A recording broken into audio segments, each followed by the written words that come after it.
അത്ഭുതങ്ങളിലൊന്നായ താജ്മഹലിന്റെ പ്രധാന താഴികക്കുടത്തിൽ വിള്ളൽ കണ്ടെത്തി. 73 മീറ്റർ ഉയരത്തിലാണിത്. വിള്ളൽ പരിഹരിക്കാൻ നടപടികൾ തുടങ്ങിയതായി ആർക്കിയോളജിക്കൽ സർവേ ഓഫ് ഇന്ത്യ അറിയിച്ചു. താഴികക്കുടത്തിലെ കല്ലുകളെ ബന്ധിപ്പിക്കുന്ന കുമ്മായക്കൂട്ടിന് ബലക്ഷയം സംഭവിച്ചതാണ് വിള്ളലിന് കാരണമായതെന്നാണ് റിപ്പോർട്ട്. താഴികക്കുടത്തെ താങ്ങി നിർത്തുന്ന ഇരുമ്പ് ഘടനയുടെ സമ്മർദ്ദം മൂലമാകാം ഇത് സംഭവിച്ചതെന്നാണ് കരുതുന്നത്. മാത്രമല്ല, താഴികക്കുടത്തിന്റെ മേൽക്കൂരയുടെ വാതിലും തറയും ദുർബലമായിരിക്കുന്നു എന്നും കണ്ടെത്തിയിട്ടുണ്ട്. ചോർച്ചയെ തുടർന്ന് നടത്തിയ തെർമൽ സ്കാനിംഗിലാണ് വിള്ളൽ കണ്ടെത്തിയത്. അടുത്ത 2 ആഴ്ച കൂടുതൽ വിദഗ്ധ പരിശോധന നടത്തും. തുടർന്ന് വിള്ളൽ പരിഹരിക്കാൻ അറ്റകുറ്റപ്പണി ആരംഭിക്കും.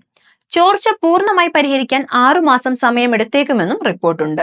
എന്നാൽ ഇത് ഒരു പതിവ് പരിശോധനയുടെ ഭാഗമാണെന്നാണ് ആർക്കിയോളജിക്കൽ സർവേ ഓഫ് ഇന്ത്യ പറയുന്നത്.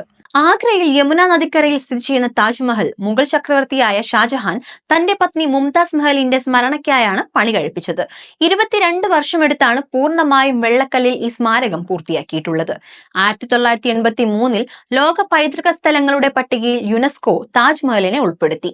അനശ്വര പ്രണയ സ്മാരകമായി വിശേഷിപ്പിക്കുന്ന താജ്മഹൽ വർഷത്തിൽ 70 മുതൽ 80 ലക്ഷം വരെ ആളുകൾ സന്ദർശിക്കുന്നുവെന്നാണ് കണക്ക്.